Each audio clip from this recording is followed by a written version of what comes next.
በእንቁላል ቅርፊት ማለት ነው የእግዚአብሔርን ባህሪ የእግዚአብሔር እንደተወለደ ብሎ ይመረምር ነበር እሱ መጀመሪያ ማለት ነው። ከዛ ሁለት መላእክቶች እንቁላል ቅርፊት ይዘው ከሐይቅ እንዲህ በእንቁላል ቅርፊት ውሃ እየቀዱ ወርታች ይገልብጡ ነበር ወደ ገደሉ ማለት ነው። ከዛ ይሄ ፍልስፍና አየና እነዚህ ሰዎች አብደዋል እንደ ምናምን በእንቁላል ቅርፊት ይሄን ሐይቅ እንዴት ሊጨርሱ ነው ምናምን ብሎ ከዛ እነሱ ጋርና አብዳችሁ እኮ የምትቀሩት ሐይቅ እኮ ነው ምናምን ያለ። ከዛ እነሱ ምን አሉት መልሰው አንተ ከምትሰራው ልቅ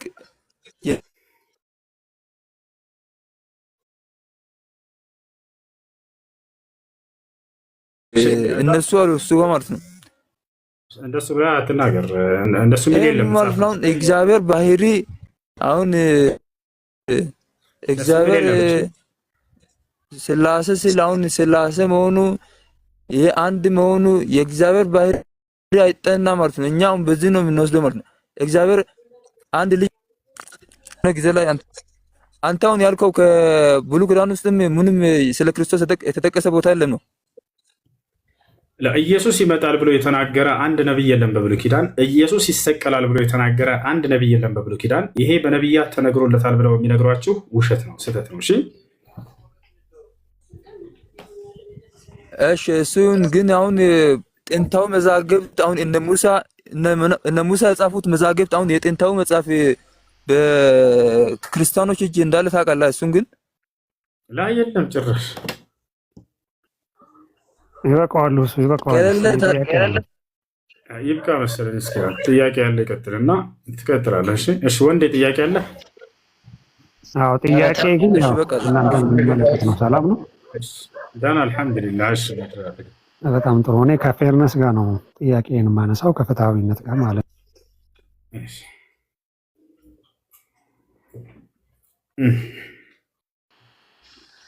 ጥያቄን ልቀጥል ሁሱ? እሺ ቀጥልሽ። ቅድም እንትን ኢየሱስ በብሉይ ኪዳን አልተጠቀሰም ምናምን ስትል የሰማሁ መሰለኝ። ያ ኢየሱስ ይመጣል ብሎ የተናገረ አንድ ነብይ የለም። ይህ ስህተት ነው፣ ውሸት ነው። እስቲ መጽሐፈ ጥበብን ምዕራፍ 2 ቁጥር 6 አውጣልኝ። እሺ አንብብልን፣ ችግር የለውም። አይ አለ አይደል እጅህ አንብበው አውጣውና አንብብልን ከይቅርታ ጋር ፈቃደኛ ከሆንክ። መጽሐፈ ጥበብ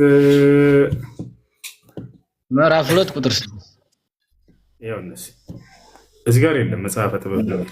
አንተ ካለ አሳውጣና አሳየን። ምን ይላል እንጂ ብሉይ ኪዳን መጽሐፍ ላንብብልህ። ሚራ መሰለ ቁጥር 6 የባህሪ አምላክ ክርስቶስን ኑ እንግደለው አሉ በእኛ እያለ ይቀጥላል። ያው ብዙ ሰፊ ነውና መጽሐፉ። እስኪ እንዴት ካንተ የለም መጽሐፍ ቅዱስ አይደለም እንዲያስከው እንጂ እዚህ ጋር ይሄ 66 ነው ያለው። አንተ ፕሮቴስታንት ነህ አይደለ? እኔ ኦርቶዶክስ ነኝ። ኦርቶዶክስ ነህ? እሺ ከ66 ውጭ ላይ ነው?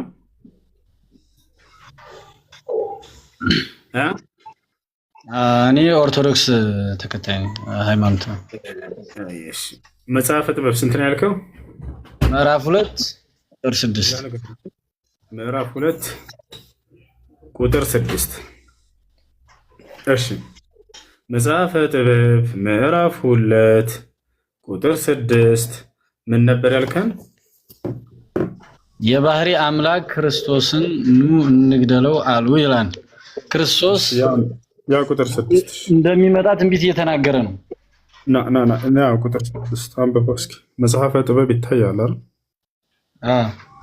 ምዕራፍ 2 ቁጥር 6 ምን ይላል?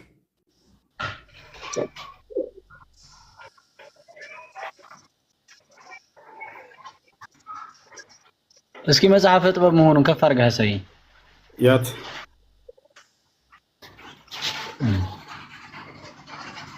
እንዴት ሊቀያየር ቻለ?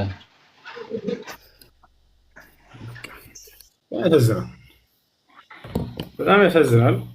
አንዱ ጋር ያለው ሌላ ነው፣ አንዱ ጋር ያለው ሌላ ነው። ቆይ ምናልባት የመጽሐፍ ልዩነት ወይ ሊሆን ይችላል።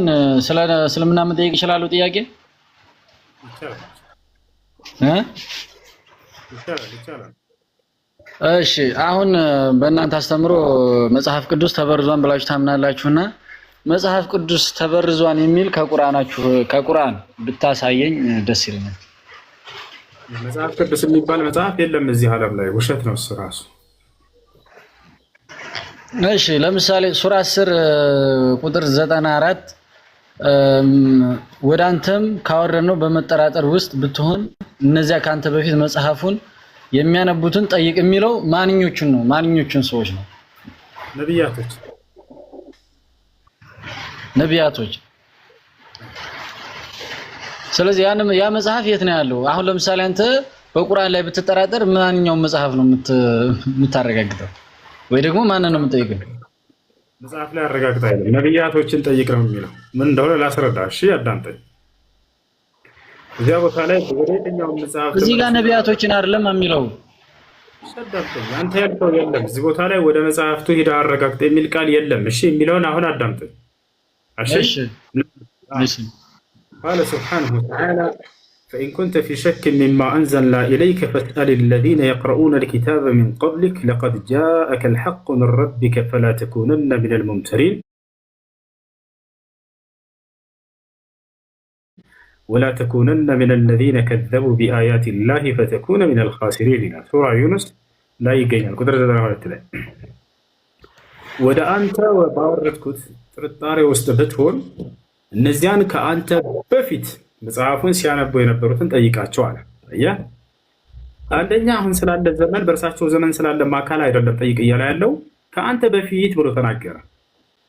ስለዚህ እኛን ጠይቁ ተብላችኋል ይላሉ። ለአይለም ሲጀመር በነብዩ ሰለላሁ ዐለይሂ ወሰለም ዘመን ያሉትን ጠይቅ አይልም። ከአንተ በፊት መጽሐፉን ያነቡ የነበሩትን አለ። መጽሐፉን ሲል ምን ማለት ነው? አላህ ሱብሓነሁ ወተዓላ ሳይበረዝ በነበረበት ይዘት ያነቡ የነበሩትን ተውራትና እንጂልን አምላክ አላህ ራሱ እንዳወረደው። ታዲያ ማለት ነው ጠይቅ እንደተበረዘ ማረጋገጫ አለ። ያዳምጥ ልጨርስልህ እንዴ? ነብያቶችን እንደሆነ ጠይቀኛል፣ ላስረዳ። እሺ ጠይቅ እያለ ያለው ታዲያ አላህ ሱብሓነሁ ወተዓላ ከአንተ በፊት መጽሐፉን ያነበሩትን ጠይቅ አላረለ? ማንን ለማለት ነው ታዲያ? ነብያቶችን ብያለሁ ጠይቅ እያለ ያለው የቱ ጋር ከተባለ ቁርአን በቁርአን ይፈታልና በሱረቱ ዙኽሩፍ ላይ አላህ ሱብሓነሁ ወተዓላ ምን አለ? ወስአል መን አርሰልና ሚን ቀብሊከ ሚን ሩሱሊና አለ። ሙሐመድ ሆይ ጠይቅ ስል ጊዜ ከአንተ በፊት የላኳቸውን ነቢያቶች ጠይቅ እያልኩ ነው አለ። ያ ሰላም ከአንተ በፊት የላኳቸውን መልእክተኞችን ጠይቅ አለ። እነርሱን ነው አለ። አይደለ? ታዲያ አሁን እዚህ ጋር የሚነሳው ጥያቄ ምንድን ነው? ነቢያቶችን ከሆነ ጠይቅ እያለ ያለው የት አግኝቶ ይጠይቃቸዋል? ሙሐመድ ሰለላሁ ዐለይሂ ወሰለም ወደ ቢላል ልምጣ። ትክክለኛ ጥያቄ ነው። ምክንያቱም እነዚያ ነቢያት ሁሉ አልፈዋል። ሁላቸውም ሞተዋል። ነቢዩላህ ዒሳ ዐለይሂ ሰላም ብቻ ከነ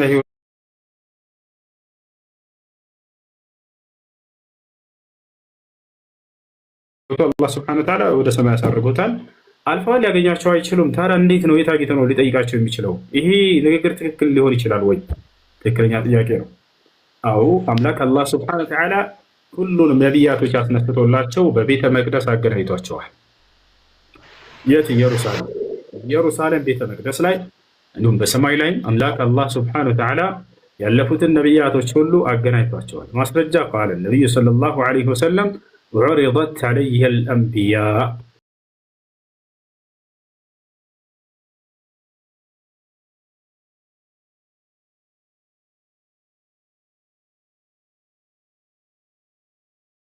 አሉ ነቢያችን ሰለላሁ ዐለይሂ ወሰለም አብዱላህ ብን አባስ ሲናገር ለም አስአል ወለም አሹክ አልጠይቅምም አልጠራጠርም ብለው ተናገሩ። ነቢ ሰለላሁ ዐለይሂ ወሰለም እንዴት ብለው ይጠይቃሉ?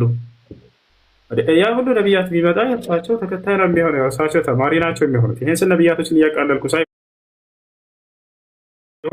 እነዚያ ነቢያቶች ላይ ያሉበት ለወገኖቻቸው ለህዝቦቻቸው ነበር የተላኩት። ነቢ ሰለላሁ ዐለይሂ ወሰለም ለዓለም ላይ የተላኩት።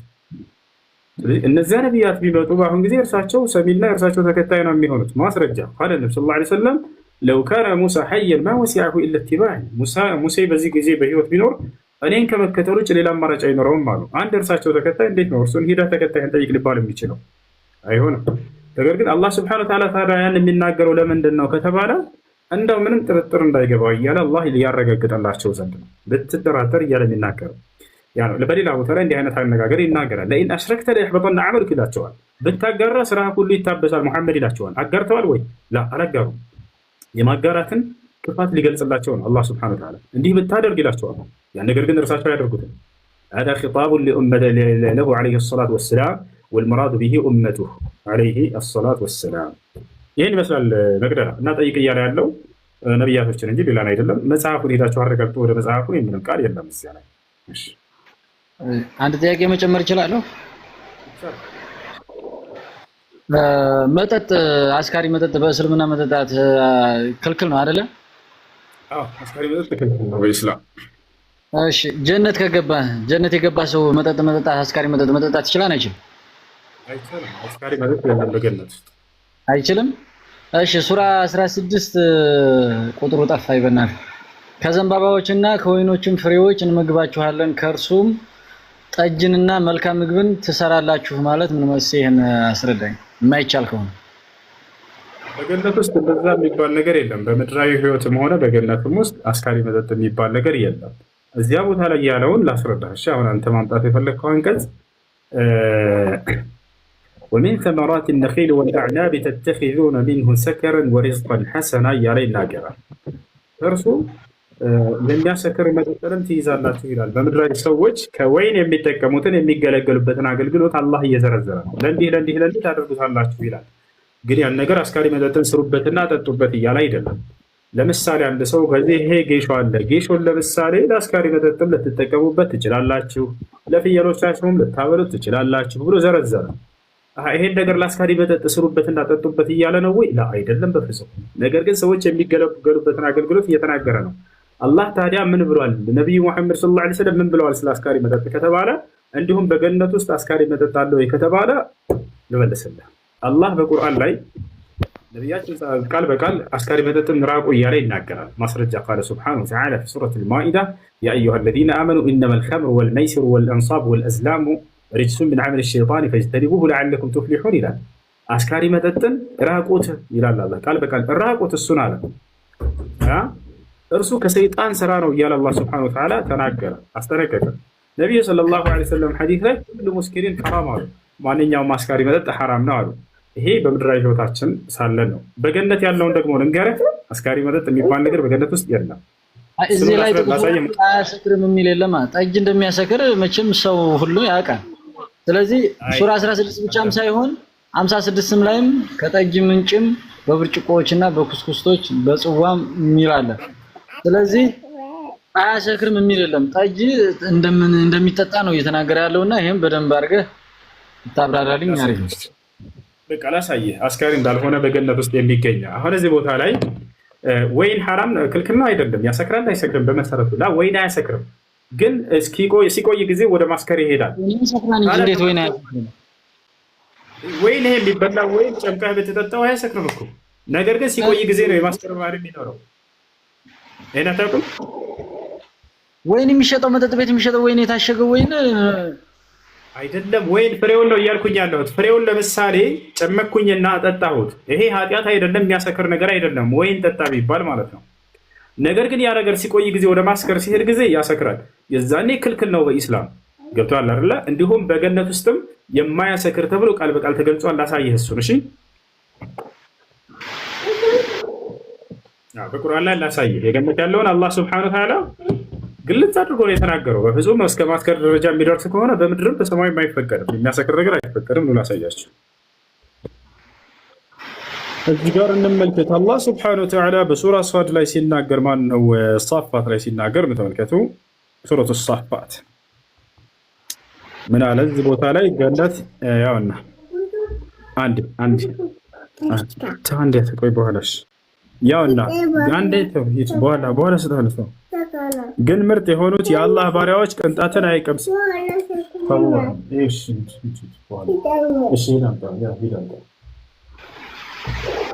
ይህ ልጅ ማስከር ያስተዋል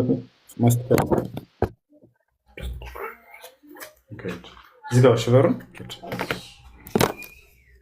እሺ ያውና ተከታተል። የገነት ያለውን አስካሪ እንዳልሆነ የሰዎችን አይምሮ የሚያዞር እንዳልሆነ ቃል በቃል ተገልጿል። ምን ይላል አላህ? ኢላ ዒባደላህ አልሙኽለሲን ይላል። ግን ምርጥ የሆኑት የአላህ ባሮች ቅጣትን አይቀምሱም አለ። ቅጣትን አይቀምሱም ካለ በኋላ እነዚያ ለእነርሱ የታወቀ ሲሳይ አላቸው አለ። ፍራፍሬዎች አሏቸው፣ እነርሱም የተከበሩ ናቸው አለ። በድሎት ገነት ውስጥም አለ ፊት ለፊት የሚተያዩ ሲሆኑ በአልጋዎች ላይ ይንፈላሰፋሉ አለ። በኋላ ቆይ አንድ ልጨርስ እሺ። ከዚያ ቀጥሎ ምን አለ? አሁን በደንብ አዳምጥ።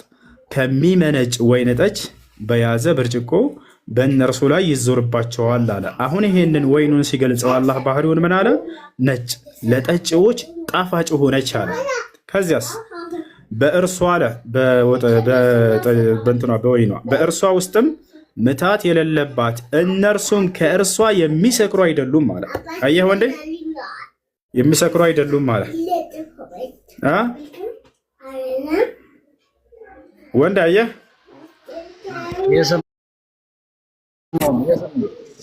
አዎ እና የሚያሰክር አይደለም ብሎ ቃል በቃል አላህ ሱብሓነሁ ወተዓላ ተናግሯል።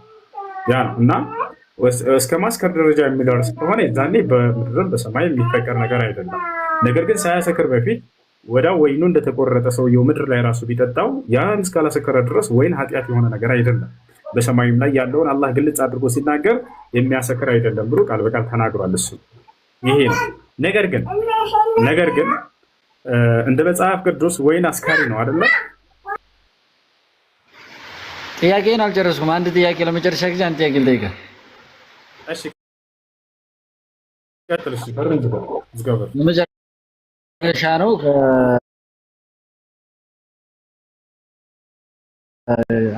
ያው አሁን ተቀብያለሁ።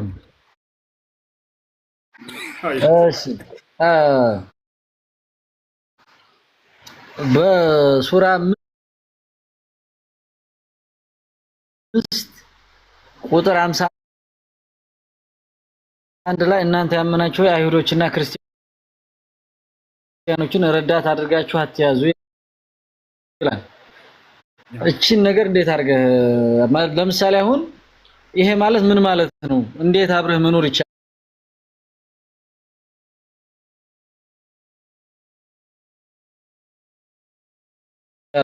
ጓደኝነት ለምሳሌ ጎረቤቶቻችን፣ ዘመዶቻችን ያው እኔም ወደ ራያ አካባቢ ስለሆነ ሀገሬ አብዛኛው ሙስሊም ክርስቲያኑ ተከባብሮ የሚኖርበት አካባቢ ነውና እናንተ ያመናችሁ አይሁዶችና ክርስቲያኖችን ረዳት አድርጋችሁ አትያዙ ሲል ምን ማለት ነው? እንዴት ሊሆን ይችላል? እንዴት አብረህስ ላትኖር ትችላለህ? እቺን አብራርተህ እስኪ መልስ።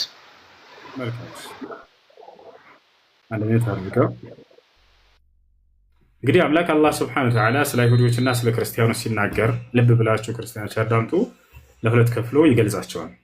አንደኛ መልካም የሆኑ የአይሁድና የክርስቲያን አይነቶች አሉ። ሁለተኛ ደግሞ መጥፎ የሆኑ ያ ማለት ጦርነትንና ጸብን የሚፈልጉ ይሆናሉ። የመጀመሪያዎቹ ደግሞ ምንም አይነት ጸብን አጫሪ ያልሆኑ ሰላማዊ ህይወትን የሚኖሩ አሉ። እነዚህን ሰላማዊ የሆኑትን የሚናገርበት አንቀጽ አላህ ሱብሓነሁ ወተዓላ አብሏቸው፣ አጠጧቸው፣ እርዷቸው፣ አግዟቸው፣ መልካም አሉላቸው፣ ክፉ እንዳታደርጉባቸው ብሎ በርካታ ቦታ ላይ ተናግሯል። አሁን ግን ያመጣኸው እንደዚህ አሁን የተናገርከው አንቀጽ ምንድን ነው ከተባለ ክፉ የሆኑት ከአይሁድና የክርስቲያን አይነቶች ክፋትን በአማኞች ላይ ለማድረግ የሚያስቡና የሚያሴሩ አካሎችን በተመለከተ ነው።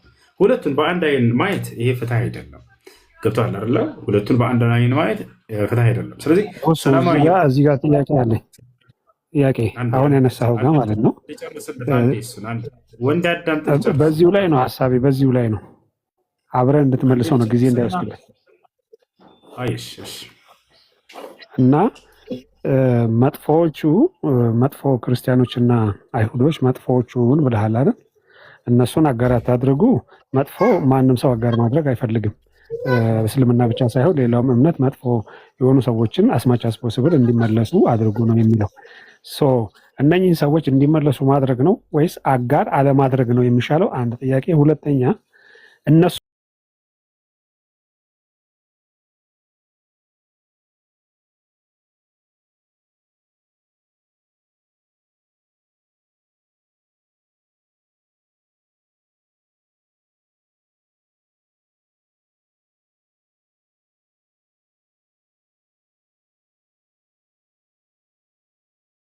ወዛሀሩ ዐላ ኢኽራጅኩም መን ተወለውሁም ወመን የተወለሁም ፈኡላኢከ ሁሙ ዛሊሙን ይላል።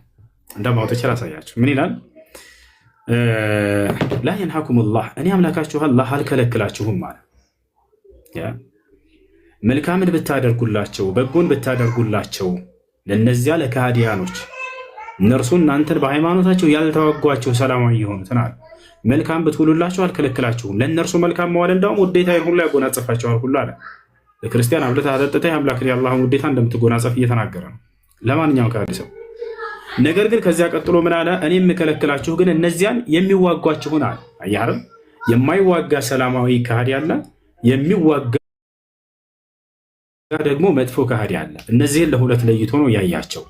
ሁለቱን አንዲ በማስረጃ ሳይ ስላለ ልጁ ላሳይህ አንዲ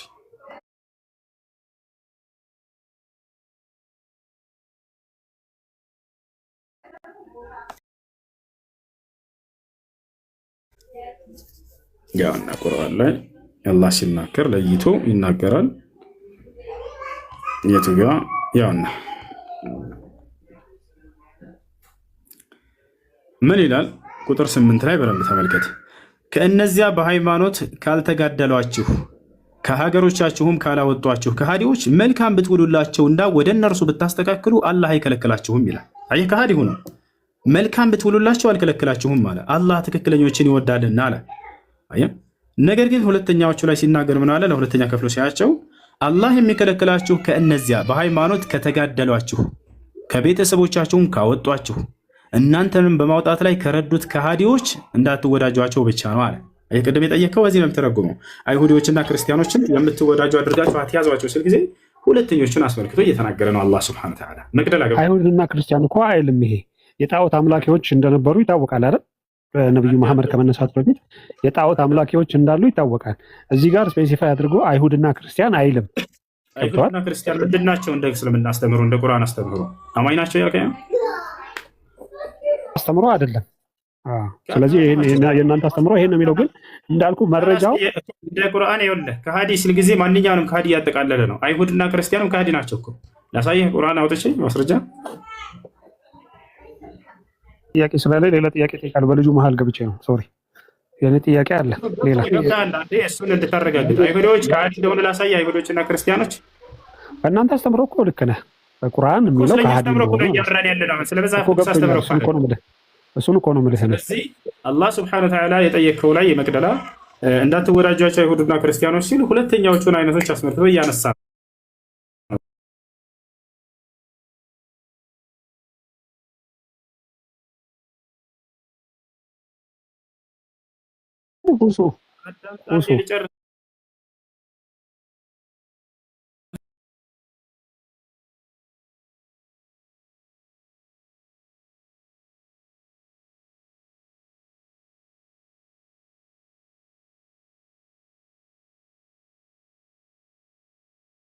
በሱረት አልማኢዳ ላይ ወጠዓሙኩም ሒሉን ለሁም ይላል። የእናንተ ምግብ ለእነርሱ ተፈቅዷልና ብሏቸው እያለ ይናገራል። ችግር የለውም። ይሄን ይመስላል። እሺ ጥያቄ ካላችሁ መቀጠል ትችላላችሁ። እዚህ ጋር ማለት ነው በቁርአን አስተምሮ አይሁድና ክርስቲያንን ስፔሲፋይ አድርጎ ገልጿቸዋል ከሃዲ እንደሆኑ ማለት ነው። ነገር ግን ሌሎች ከሃዲዎችም አሉ። ለምንድን ነው እነኛም መጥቀስ ያልቻለው? ስላላወቃቸው ነው ቁርአኑ። ለምሳሌ ጣዖት አምላኪዎች አሉ፣ ቡድሂስቶች አሉ፣ ሼንቶይዝም ቡድሂዝም የሚባሉ ምስራቅ ላይ ፋር ኢስት ላይ ያሉ ሃይማኖቶች አሉ። ለምንድን ነው እነሱ መጥቀስ ያልቻለው? ለምንድን ነው በአይሁድና በክርስቲያን ብቻ ስፔሲፋይ የሆነ? እነዚህ በነብያት ትምህርት ላይ ስለተንጠለጠሉ አይሁድና ክርስቲያኖች አይሁዶችን ከሙሴ በኩል የመጣ ነው አሉ። ልክ እንዲሁ ደግሞ ክርስቲያኖች ከመሲሁ በኩል የመጣ ነው አሉ። አላህ ለነዚህ ላይ ትኩረት ያደረገላቸው በጣም ስለሚያዝንላቸው በነብያት ትምህርት ስለተሸወዱ ነው በአባቶቻቸው። እዚህም ነው አላህ ነብያትን ሲያስነሳ ጊዜ ማን ነው ነብዩ መሐመድን ሰለላሁ ዐለይሂ ወሰለም ሲያስነሳ እናንተ የመጽሐፉ ሰዎች ነን ልትሉ ሆይ ያውና ነብዩ መሐመድን የላኩት ለእናንተም ጭምር ነው እያለ እነርሱንም ነጥሎ ብዙ ቦታ የሚናገራቸው ለዚህ ነው። ከሌላው የተሻሉ ናቸው። ምክንያቱም እነርሱ የአብርሃም የኢስሐቅ የያዕቆብን አምላክ ይፈልጋሉ። እነዚያ ግን ቡድሂዝሞች ሂንዱይዝም ምናምን የምንላቸው አካሎች እነዚህን የሚፈልጉና የሚያውቁ አይደሉም። በአጠቃላይ ሌሎችን ከሃዲዎች ብሎ ይጠራቸውና እነዚህን ግን ወደ እውነት ይመለሱ ዘንድ ያላቸውንም ከእነርሱ ዘንድ ያሉ እውነታዎችን እያነሳ ወደ እውነቱ ጥሪ ያደርግላቸዋል። ለዚያ ነው። እሺ ሁሱ ከይቅርታ ጋር መሀል ላይ ገብቶብኝ ነው። እሺ ሱራ 2 እነኛ ሰዎች አይደሉ እንደ ፈጣሪ ፍጥረት አይደሉ? እነሱስ እንዲመለሱ ለምንድን ነው ቁርአን ላይ ሳይጠቅስ? አሁን እንዳንተ አባባል ከሃዲዎችን ብቻ ከሆነ ጓደኝነት አትያዙ ምናምን የሚለው ማለት ነው። አሁን እዚህ ጋር ደግሞ ሱራ 2 193 ደግሞ ሁከት እስከማይገኝና ሃይማኖት ለአላህ ብቻ እስከሚሆን ድረስ ተጋደሏቸው ይላል። ይሄንስ እንዴት ታየዋለህ? እዚህ ላይ አሁን ማንንም አልነጠለም። ገባህ? በቃ ማንኛውም ከእስልምና ውጭ ያለን ማንኛውም እምነት ተከታይ ቡድሂዝም በለው ክርስቲያን በለው ማንም በለው ተጋደሏቸው ይላል። ይሄንስ እንዴት ትፈታዋለህ? ይሄንስ እሱም ላይ መለስ ብለህ ብታየው የሚጋደሏችሁን ብሎ ገልጿቸዋል። ላሳየህ። እዚህ ጋር የለም። እዚህ ጋር ሁከት ቁጥር ይዘህ ስለመጣህ ነው። ከሱ በፊት ሌላ ጥያቄ አለኝ። አዲስ ጥያቄ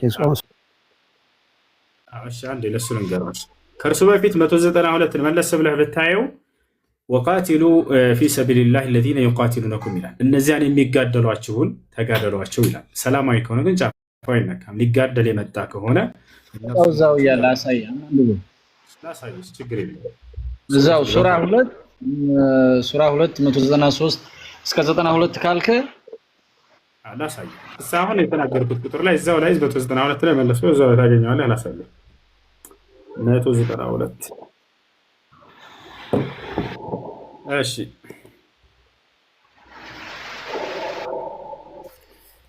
አሁን እዚህ ጋር አንተ ያመጣኸው ይሄን ነው፣ ይታያል። 193 ላይ ምን ይላል? ሁከት እስከማይገኝና ሃይማኖት ለአላህ ብቻ እስከሚሆን ድረስ ተጋደሏቸው፣ ቢከለከሉም ወሰንን ማለፍ በበዳዮች ላይ እንጂ የለም ወሰንን አትለፉባቸው ይላል። አያ ስለዚህ ማንን ነው ከተባለ ተጋደሏቸው እያለ ያለው ያውና እዚች ላይ መለስ ብሎ ቁጥር 90 ላይ 190 ላይ እነዚያንም አለ። እነማንን? የሚጋደሏችሁን ከሃዲዎች በአላህ መንገድ ላይ ተጋደሉ አለ። የማይጋደሉ ከሆነስ ወሰን አትለፉባቸው ብሎ ሌሎችን ሰላማዊዎችን ከለከለ። ወሰንንም አትለፉ አላህ ወሰን አላፊዎችን አይወድምና አለ። ስለዚህ በሃይማኖት ላይ ሁከት እስካይገኝ ድረስ ተጋደሏቸው እያለ ያለው ማንን ነው? የሚጋደሏችሁን ብሎ ቀድሞ ተጋዳይ ክርስቲያኖችን አስቀድሞ ማነው? 91 አድርገው መልሶ 91 አንብብልኝ። 191 አይሽ አድርገዋለሁ። ያው 191 ያው ምን አለ? ባገኛችሁባቸውም ስፍራ ግደሏቸው አለ። ማንን? ቀደም ብሎ የሚጋደሏቸውን ብሎ የተናገራቸውን ማለት ነው። ባገኛቸውም ስፍራ ግደሏቸው፣ ካስወጧችሁም ስፍራ አስወጧቸው። ይሄ አሳደዋቸው ነበርና ነው። አማኞችን ከሀገራቸው ከመካ ውጡ ብለው አሳደዋቸዋል። አይደል? ካሳደዷቸውም ስፍራ አሳዷቸው። መከራም ከመግደል ይበልጥ የበረታች ናት። በተከበረው መስጊድም ዘንድ በእርሱ ውስጥ እስከሚጋደሏችሁ ድረስ አትጋደሏቸው። አየህ፣ እስካልተጋደሉ ድረስ አትጋደሉ ነው። ቢጋደሏችሁም ግደሏቸው አለ። መቼ? ቢጋደሏችሁ። የከሃዲዎች ቅጣት እንደዚህ ነው አለ። ያረለ የሚጋደል የሆነ ከሃዲ የራሱን ዋጋ ማግኘት ስላለበት ሊጋደል የመጣ ነው። ሰላማዊ ከሆነ እስከተባለ ጫፉን እስካልተጋደለ ድረስ እንዳትነካው ብሏል ኢስላም። አይ ልቀጥል ነው ጥያቄ ያለኝ። አይ ቀጥልሽ። በደንብ ተረጋግተህ እንድትመልስልኝ ነው የምፈልገው። 5 ጥያቄዎች አሉ። ከቁርአን ነው የምጠይቅህ። ምንም አታነጻጽር ከመጽሐፍ ቅዱስ ጋር ቁርአን ላይ ያለው ብቻ ማብራሪያ እንድትሰጠኝ ነው ፈልገው። የመጀመሪያው በቁርአን ሱረቱ አኒሳ ሶሪ ለንግግሬ ምናልባት ከተሳሳትኩኝ 11 ላይ ስለ ወንድ ልጅ ከሴት ልጅ እጥፍ ውርስ እንደሚያገኝ ይጠቅሳል። እንዲሁም ምዕራፍ 282 ላይ የሴት ልጅ ምስክርነት ከግማሽ እንደሆነ ይጠቅሳል። እና እዚህ ጋር ጥያቄ ምንድን ነው? እነዚህ አንቀጾች ካለው ይሄ አሁን ካለው ከረንትሊ ካለው ከጀንደር ኢኳሊቲ አንጻር እንዴት ይሄዳል? አብሮ መሄድ ነው ወይ? ይሄንን አንድ ማብራሪያ እንድትሰጠኝ ነው። ልቀጥል ወይንስ እየጨረስክ ትሄዳለህ? ችግር የለውም። እነዚህን ለመለስና እና ተከተለ አድሬስ እንድትጨርስ ትንሽ እስኪጨርስ። እሺ፣ በጣም ጥሩ ጥያቄ ነው። የመጀመሪያው ሱረቱ ኒሳ ላይ የሚገኘው ክፍፍልን አስመልክቶ ነው ጥያቄው። ለአንድ ወንድ የሚደርሰው ድርሻ ለሁለት ሴቶች ይድረስ ይላል አላህ ሱብሓነሁ ወተዓላ። ታዲያ ለምንድን ነው ይሄ ኢፍትሐዊ አይሆንም ወይ የሚል ጥያቄ ነው። ትክክለኛ ጥያቄ ነው። ሁለት ሲባል ጊዜ ለወንዱ አንዱ ድርሻ እህቱን መንከባከቢያ ስለሆነ ነው አንዱ ለእርሱ የተጨመረለት። ወንድምና እህት ቢኖሩ ወንድም እህቱን ከእናትና ከአባቱ በኋላ እንደ እናትና እንደ አባቱ ሆኖ የመንከባከብ ኃላፊነትና ተጥሎበታል በእስልምና። እህት ግን አልተጣለባትም። ለምን? ያ ድርሻ ሁለት የተደረገው ለዚህ ምክንያት ተብሎ ነው። ገብቷል አይደለ? ያ ድርሻ ሁለት የተደረገው እህቱን የመንከባከብ ኃላፊነትና ስለተጣለበት በአንደኛው እርሱን እህቱን እንዲንከባከብ ዘንድ የተሰጠው ነው። እንጂ እንደው እርሷን እየበደላት ወይንም እርሱን እየጨመረለት ምናምን አይደለም። አንደኛ ይሄ ነው። ሁለተኛው ነገር ደግሞ ምንድን ነው? ኃላፊነትና የሚበዛበት ወንድሟ ስለሆነ ከእህቱ ይበልጥ። ለምሳሌ ልጠይቃችሁ። አንድ አባት አለ አዲስ አበባ ላይ ሁለት ልጆች አሉት። ሁለት ልጆቹ ትምህርት ጨረሱና ዩኒቨርሲቲ ደረሳቸው። አንደኛው ልጁ የሀገር ጥግ አፋር ክልል ደረሰው። አንደኛው ልጁ ደግሞ አዲስ አበባ እዚያው ላይ ደረሰው ዩኒቨርሲቲ። ወጭ ሲሰጣቸው ጊዜ እኩል ነው የሚሰጣቸው ወይንስ ሩቅ ለሆነው አብዝቶ ነው የሚሰጠው? ወይንስ እንዲሁም ደግሞ ቅርብ ለሆነው አሳንሶ ነው የሚሰጠው? በዚህ ጊዜ አባት ያለምንም ጥርጥር ሩቅ ለሆነው ከፍ አድርጎ ነው የሚሰጠው፣ ቅርብ ለሆነው ደግሞ ትንሽ ነው የሚሰጠው። በዚህ ጊዜ ፍትህ አላደረግክም አባታችን፣ ተሳስተሃል፣ እኩል ነው መስጠት ያለብህ፣ ምክንያቱም ሁለታችንም ልጆችህ ነንና ቢል ይሄ ትክክል ነው? ስህተት ነው? ይሄ ስህተት ነው። ገብታችኋል አይደል? ይሄ ምን መሰለህ ሁሱ፣ ሶሪ፣ ይሄ ምድራዊ የሆነ ነገር ነው ማለት። ትልቁ ነገር ምንድን ነው? ይሄ ልጅ ከአባቱ ቅርብ ስለሆነ አባቱ ጋር ስላለ አባቱ በቅርብ ስለሚያገኘው ሰፖርት ስለሚያደርገው እሱን ነው እያልኩኛል። እሱን ነው እኔም አሁን የምትናገረው ልናገረህ ነው። ምክንያቱም ወንድ ልጅ በሚያገባ ጊዜ ኃላፊነትና ይሸከማል። ለሚስቱ የሚያወጣው ወጪ አለ፣ ሚስቱን የሚያስተዳድርበት አለ። ገብታችኋል አይደለ? ያ ሁሉ ኃላፊነትና በወንድ ልጅ ላይ ይሆናል። ከዚያ በኋላ ሴት ልጅስ በምታገባ ጊዜ ወጪ ታወጣለች ለባሏ? የምታወጣው ነገር የለም። በምትተዳደር ጊዜ ከባሏ ጋር አግብታ ስትሄድ የዚያ ወንድ ልጅ እህት ለባሏ የምታወጣው ወጪ አለ፣ ለትዳሯ የምትኖርበት የላትም። ገብታችኋል አይደል? ኃላፊነትናን ይበልጥ የሚሸከመው ማን ነው? ከወንድምና ከእህት ወንድሟ ነው። ገብታችኋል አይደለ? ያ ነው። ለዛ ሲባል እነዚህ ሰዎች ሁለት እጥፍ ተደርጎ ይሰጡ የተባለው ሁለተኛው ከዚህ አንጻር ነው። የመጀመሪያው ምንድነው? እንደተናገርኩት እህቱን የመንከባከብ ኃላፊነትና እየተጣለበት ወንድ ልጅ ስለሆነ ነው። ከአባት በኋላ እንደ አባት ሆኖ ለእርሷ ይንከባከብ ዘንድ አላህ ስብሐነሁ ወተዓላ ሁለት እጥፍ አድርጋችሁ ለወንድ ልጅ ስጡት ያለው ከዚህ አንጻር ነው። ሴት ልጅስ ወንድሟን የመንከባከብ ኃላፊነት አለባት ወይ? ኦኬ እሺ አልክ እንደዛ። አሁን ለምሳሌ ያህል አያምጣውና አንድ ቤተሰብ ውስጥ አባትና እናት በሆነ አደጋ ህይወታቸው አለፈ እንበል። ቤት ውስጥ ያለች ታላቅ ልጅ አለች፣ ትንሽ ህፃናቶች አሉ። ስለዚህ ንብረት የማስተዳደር ማንዴት ለታናናሾቹ ነው የሚሰጠው ወይንስ ለትልቋ ነው የሚሰጠው? አሁን ንብረት ለማስተዳደር ሲባል ጊዜ ምን ለማለት እንደፈለግኩ አልገባህም። ክፍፍል ደረጃ ላይ ደረሱ እነዚህ ሰዎች፣ ክፍፍል ደረጃ ላይ ደረሱ። ለወንዱ ሁለት እጥፍ የሚሰጥበት ዓላማ ምንድን ነው? ለወንዱ ሁለት ተደርጎ የሚሰጥበት ዓላማ እህቱን የማስተዳደርና የማስተንትን የማለት ኃላፊነትና ስላለበት ነው። ያ ማለት ግን እንደው በሁልጊዜ ሰውየው የሚያስተዳድራት ሆኖ ይገኛል ወይ? እንደው ሁልጊዜ ከተባለ የማያስተዳድርበት ጊዜ ሊኖር ይችላል። መቼ ከተባለ ለምሳሌ ታላቅ እህት አለች፣ ሀብታም ነች እንበል። ወንድሟ ደግሞ ከቤተሰብ የደረሰችው ትንሽዬ መጠን ልትኖረው ትችላለች። ጭራሽ እንዳውም እህቱ ከእርሱ ሳትቀበል ይቅር ብዬልሃለሁ ወንድሜ፣ በቃ አንተ እሷን ተጠቀምባት፣ እኔ ሀብታም ነኝና ጭራሽ እንዳውም እረዳሃለሁ፣ ብታገባ ገንዘብ እሰጥሃለሁ ብሎ ትለው ትችላለች። ግን እንደ ህጉ ያ የተደረገበት ምክንያት ምንድን ነው ስላልክ ነው። የተደረገበት ምክንያት ወንድም እህቱን እንደ አባት ሆኖ ይንከባከብና ያስተዳድርበት ዘንድ ነው። ገብቶሃል አይደል? ከዚህ አንጻር ነው አላህ ሱብሓነሁ ወተዓላ ኦልራይት ማለት እኔ ከዚህ ከእንትን አንጻር ከአንተ አንጻር ነው እንጂ አሁን ካለው እንትን አንጻር እኔ ብዙ አላምንበትም። በዚህ ሌላው እዛው ጋር ተያይዞ ከምስክርነት ጋር ያነሳው ጥያቄ አለ። እሱንስ እንዴት ነው? አንጻር አትፈልግም እንጂ መጽሐፍ ቅዱስ ላይ ላንሳለህ መልስጠኝ ልቶ መጽሐፍ ቅዱስ ላይ ውርስ ሴት ልጅ እንደማይገባ ስላሳየ ወንድ ልጅ ከጠየቁ ያለሁት ስለ ቁርአን ነው። ማብራሪያ ነው። ችግር የለውም በቃ መልስልሃለሁኝ። ግን ክርስቲያኖች እንዲረዱት ዘንድ አንተን አሁን አይደለም እነሱ እኔ እየተናገርኩ ያለሁት መጀመሪያም ነግሬሃለሁ እንትን እንድትሰራ አይደለም። ስለዚህ ቁርአን ላይ ስላለው ማብራሪያ ነው ፈልገው የኔን ጥያቄዎች ክሊር እንድታደርግ። ይሄ እናንተ ላለመቀበል እንትን ስላልክ በመጽሐፍህ ላይ ምን እንደሆነ ደግሞ ልንገራቸው ለነሱ። ገብቶሃል አይደለ? ሴት ልጅና ወንድ ልጅ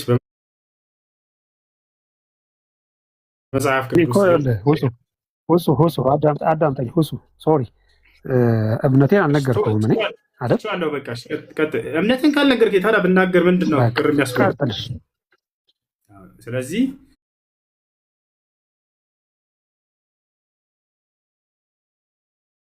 እኔ ማብራሪያ እየጠየቅኩ ሆኖ አንተን ማለት ነው። እነሱንም እኮ ጠይቃለሁ። ይኸውልህ መጽሐፍ ቅዱስ ላይ የሚሰሩ ልጅ ሰዎችንም ማብራሪያ ጠይቃለሁ፣ አንተንም ማብራሪያ ጠይቃለሁ እኔ። እሺ። እና ስለ እንትኑም ደግሞ ንገረን፣ ስለ ምስክርነቱ ማለት ነው። እሺ። ወንድ ልጅ ለምንድን ነው የሴት ልጅ ምስክርነት ከወንድ ልጅ የሚያንሰው? ይሄ ያስኬዳል ወይ? ብዙ ይታበላል። በጣም ጥሩ። ይሄ በሁል ጊዜ አይደለም። በነገራችን ላይ በሁል ጊዜ ማንኛውም ምስክር ቦታ ላይ ወንድ ልጅ ሁለት ምስክር ማነው አንድ ምስክር ከሴት ሁለት ይሁን የተባለ በሁል ጊዜ አይደለም፣ በአንዲት ጉዳይ ብቻ ነው። መቼ ከተባለ በገንዘብ በምትበዳደሩ ጊዜ።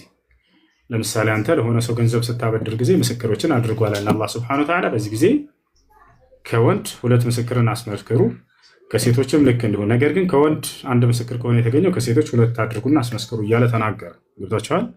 ይሄ በሁል ጊዜ ምስክር ላይ ነው ወይ? አይደለም። በዚች በገንዘብ ብድድር ላይ ብቻ ነው። ይህን ደግሞ ምንድን ነው ከተባለ አንዷ ብትረሳ ሌላኛዋ እንድታስታውሳት አለ። ሌላ ነገር አይደለም። ምክንያቱ ምንድን ነው? አንዷ ብትረሳ ሌላኛዋ እንድታስታውሳት አለ። ስለዚህ ምክንያቱ ያ እንጂ ሌላ ነገር አይደለም። ማስረጃ አላሳያችሁ።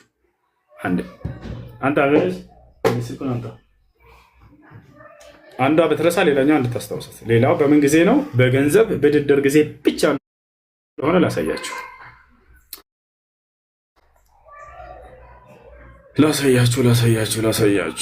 ወደ ማስረጃው እንሂድ። ሱረቱል በቀራ የመጨረሻው አንቀጽ አየተ ደይን ይባላል። አየተ ደይን የብድር አንቀጽ ማለት ነው። ስለ ብድር የሚያወራ ነው። ላሳያችሁ። ያውና ተመልከቱ። በዚህ ጊዜ ብቻ እንደሆነ ተመልከቱ። ገና ሲጀምር ምን ይላል? እናንተ ያመናችሁ ሆይ እስከ ተወሰነ ጊዜ ድረስ በዕዳ በተዋዋላችሁ ጊዜ ጻፉት አለ። አያችሁ። ስለዚህ ነው እየተናገረ ያለው። ጸሐፊም በመካከላችሁ በትክክል ይጻፍ አለ። እሺ ወንዱ አይረሳም ወይ? ይረሳል። እርሱም ወንድም ራሱ ሁለት ይሁን ተብሏል እኮ። ወንድም ራሱ ሁለት ይሁን ተብሏል። አሳያለን። ወንድም ራሱ ሁለት ምስክር ያስፈልጋል። ካልተገኛለና አላህ ሱብሓነሁ ወተዓላ ከዚያ በኋላ ተናገረ። አሁን እንቀጥል። በተወሰነ ጊዜ በዕዳ በተዋላችሁ ጊዜ ጻፉት። ጸሐፊም በመካከላችሁ በትክክል ይጻፍ።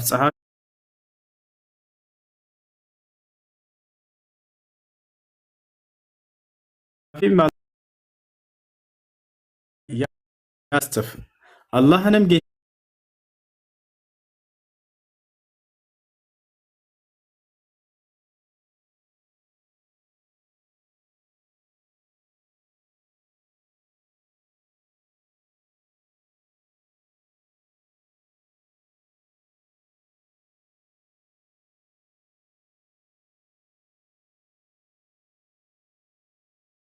ማለት አጥባችሁ ተጠቀሙ የሚል ማስረጃ። አሁን አንተ የራስህን ሀሳብ ሳይሆን አጥባችሁ ተጠቀሙ የሚል ማስረጃ። ተረጋጋ። እስክመልስልህ ድረስ በፈጠረ ነገር አይደለም። እስኪጨርስ ድረስ አዳምጥ። መልስ አላህ ፍየልን አርዳችሁ ብሉ ይላል። ኦኬ፣ ከነደሙ ሳታጥቡ ምናምን ነው የምንበላው ወይንስ እጠቡ ብሎ የግዴታ መናገር አለበት? ደሙ ላ ይሄን መናገር አይጠበቅበትም። ገብቶሃል አይደል? ያው ውሻ ከያዘው በኋላ ይመጣል።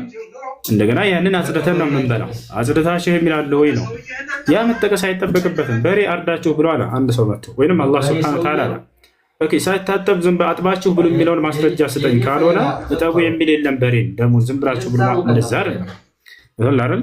አንድ ነገር ሲበላ አላህ ሱብሓነሁ ወተዓላ ካረድን በኋላ ያንን ማጽዳትና ማጠብ እንዳለብን ደሙን መኖሩን እንደው አሳየኝ። ያንን ቃል ችግር የለው። አላህ ቃል በቃል በቁርአን ላይ ሑሪመት ዐለይኩም አደም ይላል። ደም በእናንተ ላይ እርም ተደረገ ይላል። ስለዚህ ያ ደሙ መወገድ አለበት ማለት ነው። ይሄ በቁርአን ላይ ተናግሮታል ሁላ ታ ያ እሺ። ሌላው ልቀጥልና ስለ ሃይማኖት ነው። በቁርአን 200 አሁን እዛም ላይ ላሳየህ። እሺ እዛም ላይ ሌላም ልድገምልህ። ውሻ ቢነካው ያንን ነገር አጥበን መብላት እንዳለብን አጥባችሁ ብሎ ያለበት ቦታ ከተባለ አሁንም ራሱ ነቢያችን ሰለላሁ ዐለይሂ ወሰለም ሐዲስ ላይ ኢዛ ወለገ አልከልቡ ፊ ኢናኢ አሐዲኩም ፈግሲሉ ሰብዐን አለ። ውሻ በሆነ ነገር ላይ ልጋጉን ለሐጭን ቢያስነክስባችሁ 7 ጊዜ እጠቡት አሉ። ስለዚህ ያ ውሻ የነካውን ስጋ ማጠብ እንዳለብን ቃል በቃል ራሱ ነብዩ ሰለላሁ ዐለይሂ ወሰለም ያንን ተናግረዋል።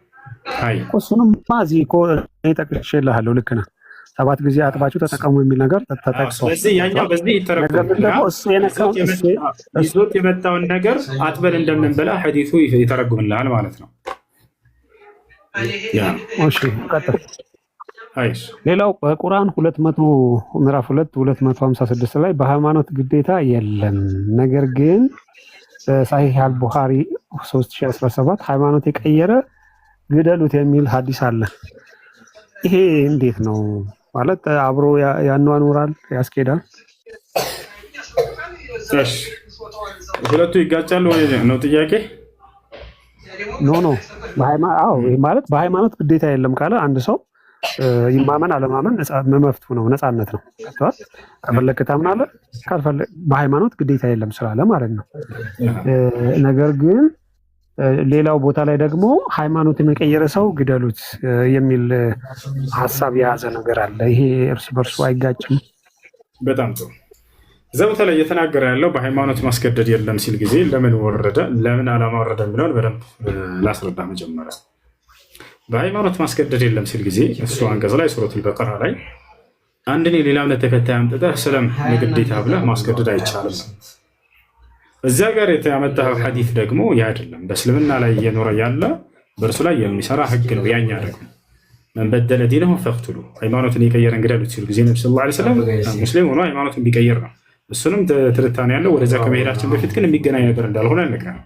ይሄኛው አንቀጽ ግን የሚናገረው ሱረቱል በቀራ ላይ ያለው ሁለተኛው ምዕራፍ ላይ ያልከው ላኢክራሀ ፊዲን በሃይማኖት ማስገደድ የለም እያለ የሚናገረው ሰዎች እንዲሰልሙ የውጭ ሰዎችን አስገድዳቸው ማስለም አትችሉም ነው።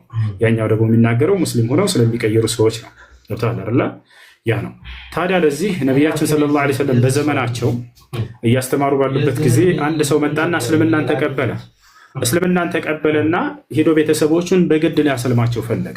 ይህ አንቀጽ የወረደበት ምክንያት ማለት ነው። ኑ መስለም አለባችሁ፣ እስልምና ትክክል ነው አላቸው። ሰውየው አስገድዶ ይዟቸው ሲመጣ አላህ ወደ ቁርአን አወረደ።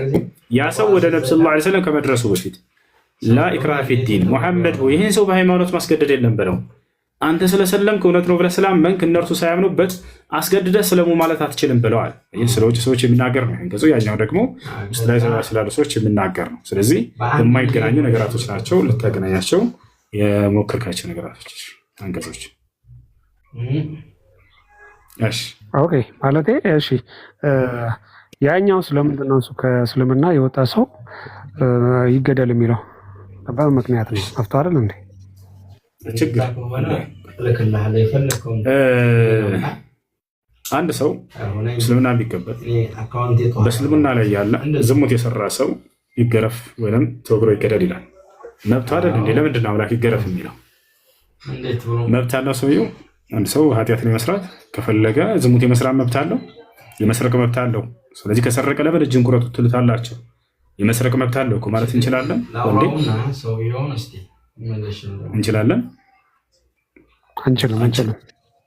ያ ስለዚህ ከዚያ በላይ ነው ክህደት የሚባለው ነገር ደግሞ ገብቶሃል አይደል? ስለዚህ ከእስልምና የገባ ሰው መውጣት አይችልም ማለት ነው። እኛ ያንን ነገር ሰውየው ሊሰራ ይችላል፣ ዝሙትም ሊሰራ ይችላል፣ ሊሰርቅም ይችላል። ምን ይላል? ነገር ግን ሸሪዓዊ ህግጋቶች ተቀምጠውለታል። ማንኛውም ነገር ሸሪዓዊ ህግጋት ተቀምጦለታል። አይደለም ከእስልምና ወጣ ለሚለው ሐታ እስልምና ላይ ሆኖ እያለ ዝሙት የሰራ ሰው ይገደል ተብሏል እኮ። የመስራት መብት አለው። ለምንድን ነው ይገደል የተባለው? እንደዛ ይሄ የተሳሳተ እሱ ምን መሰለህ ለምሳሌ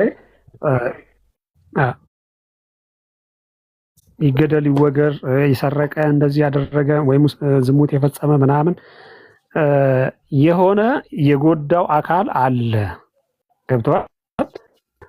አሁን ለምሳሌ ሰው ሲሰርቅ ዝም ብሎ ከአየር ላይ ወይም ደግሞ ከሆነ ቦታ ላይ አይደለም የሚሰርቀው፣ ከሰው ነው። ስለዚህ የጎዳው ሰው ስላለ የዛን ሰው ጉዳት ወይም ደግሞ የዛን ሰው በደል የዚህኛው ሰው በሞት ወይም ደግሞ በሆነ ነገር መቀጣት አለበት የሚል አዳምጠኝ።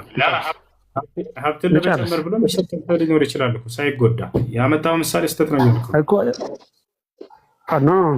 ሳይሆን መሰለህ ሰውየው የሆነ ሰው ላይ ብቻ ጉዳት አድርሷል። ስለዚህ ይሄ ህግም የሚለው ነው፣ በህግ መጠየቅ አለበት የሚል ነው። ገብቷል? የሆነ ሰው ላይ የሆነ አካል ላይ ጉዳት አድርሷል።